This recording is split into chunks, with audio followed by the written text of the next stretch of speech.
Yeah. Good. Now, shall we hear about how to get celebrity endorsements? We can, yeah, absolutely, absolutely. We're both interested to hear that, aren't we? Yes. Yeah, well, I mean, it is something that we've done ourselves. So usually when I come on and give advice on everything, it's something that we have done or I've done personally myself. And you know, we can't forget that we do live in a day and age of celebrity culture, and Twitter, obviously, what members of society have more followers than anyone else on this planet is, of course, celebrities, from films, from television, from sport, etc. So, as I'm always harping on about, you know, successful businesses start well if they can firstly identify who their customers are, really identify who their perfect customers are, and where do these individuals hang out online and offline. And I've said that a number of times in the past. And when you look at the celebrity culture, ask yourself, what celebrity, firstly, would be the most relevant and reachable celebrity that could potentially endorse my brand, my product, or my service? Now, reachable is very, very important.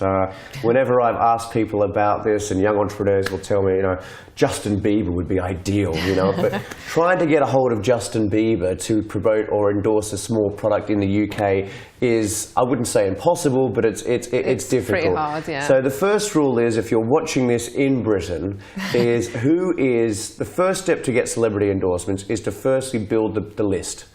Write down the list of the perfect entrepreneurs who you would love to have endorse what you do, and make it reachable. Let's be realistic. So, you know, for example, I think the first time I came on here, I spoke about Sir Bob Geldof, who came and spoke at one of our regular incubators. And why did I choose him? He is a phenomenally successful entrepreneur. He is a rock star, which suits the brand that, in question, and is a phenomenally inspiring motivational speaker. So he was one. We've been very fortunate to have James Caan from Dragon's Den speak at a number of our events. We've had Laura Tennyson from Jojo Mum and Bebe. We've had JB from JLS come along as well, as a recently new entrepreneur after having left the band, and the list goes on. So the first thing is build your list. Who would be the most reachable, relevant celebrities that could identify who you're, you know, and promote what you do.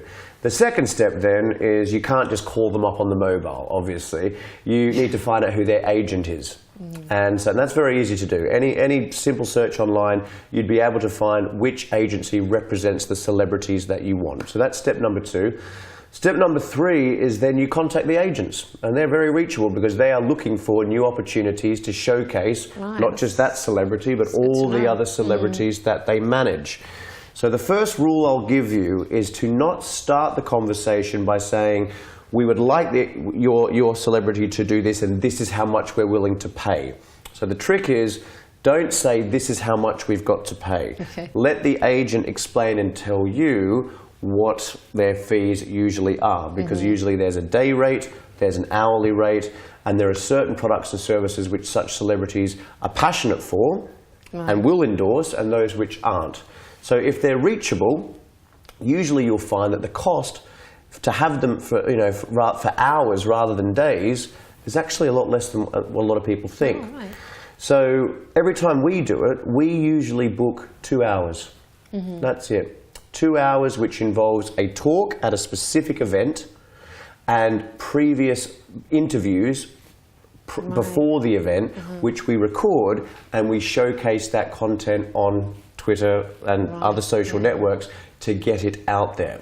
So with 2 hours, if you think about what you then have as a result of that, when they attend the event, you've then got 2 hours of unique content, which as a company, typically you own with their approval. So, but going back to that, often there must be some people who are watching this thinking, well, how much is not that much? I mean, are we talking £50? Are we talking hundreds? Are we talking thousands, tens of thousands? I can tell you for, you know, typically you're looking at a small thousands, a few £1,000s for it. But I always get people to think about, but once you have that content and once you're able to use that endorsement as a draw card to bring people to you, what's that actually worth? It's well worth the investment, isn't it? If you're paying £2,000 an hour and you have them for 2 hours, how many sales do you need to make from the product or service you have to actually make that back? And the trick is, in your negotiations with the agent, what you want them to do is to send tweets out to promote what you're doing with them from the celebrity to their followers. Because that's the difference. We have followers on Twitter, you've got thousands, I've got thousands, but we're never going to have millions unless we become the next Justin Bieber ourselves, which I know that's never going to happen for me. Space. I don't know if I want to. I'm sure you know. Yeah. But the point is, we have followers, but celebrities don't just have followers, they have very, very loyal fans. Yeah. So whenever we've asked our celebrities to send tweets out, such as really looking forward to coming to the Rockstar event or to Jonathan's event in 2 weeks, it's I will be there, and then that gets sent out in 10 different ways to millions of their loyal fans. We have sold out every event within days when we would never be able to do it ourselves. So the combination is, number one, build a reachable list. Number two, find out who their agents are. Number three, contact the agents. Don't tell them how much you've got to spend. Find out firstly how much they charge.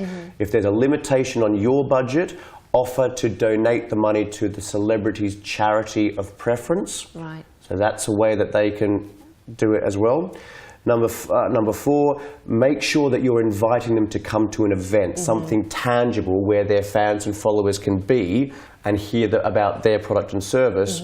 And then finally, make sure that they're tweeting it themselves, or their people are tweeting it from the account to their followers. Gosh. And we've done this a number of times, and it works really, really well. Perfect timing, because it's now we're going to go to a break. But Jonathan, that's great advice, and it shows that it is actually doable. It's something that it's affordable, definitely. Excellent. Brilliant. Thank you so much. Very welcome. Thank you, Matthew, for sharing your story. We could have chatted more, but we've run out of time. Sorry about that.